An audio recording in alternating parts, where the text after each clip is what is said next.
As a speaker, our goal is to influence our audience. And while it's essential to aim for a positive reaction from them, we should not compromise truthfulness to capture their attention. It's essential to present information that is accurate, reliable, and comprehensive in alignment with our ethical and moral responsibilities. So, what exactly does it mean to communicate ethically and legally, and how does it compare to a demagogue?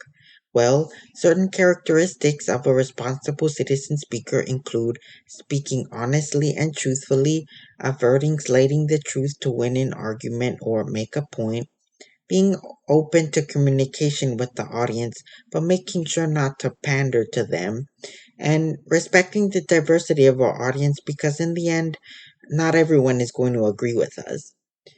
Now, legally, we have laws that prohibit acts of slander.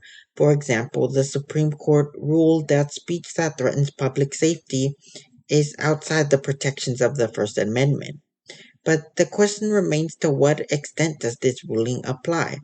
It makes sense to restrict actions that put others at risk, but there are still things we are allowed to say. That being said, we are left with an ethical obligation. As speakers, we shouldn't resort to damaging practices such as instigating fear in others or resorting to name calling to win an argument. Instead, we should ground our argument in truthful information backed by factual evidence and acknowledge the legitimacy of opposing concerns, rather than dismissing them as unfounded, as we can explore these ideas in depth through deliberation. Now, in comparison, the term demagogy usually applies to a more deceptive and manipulative form of speech, contrary to the ethical obligations of a responsible citizen speaker we talked about.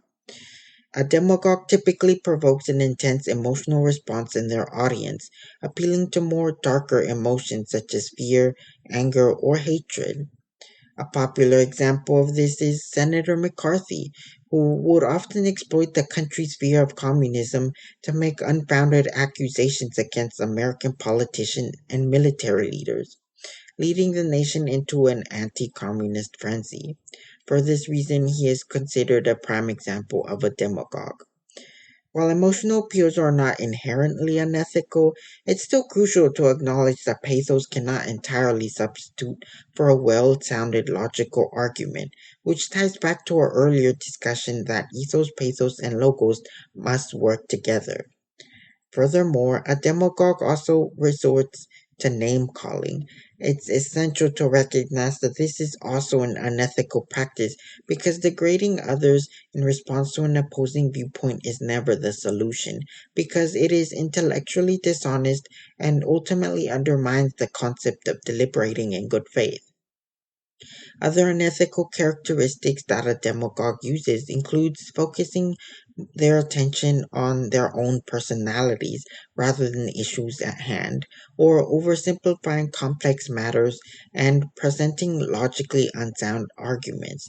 Like pathos, these strategies are not inherently bad, but demagogues habitually use these tactics, and they do so to promote their own selfish interests, not the interests of the public good.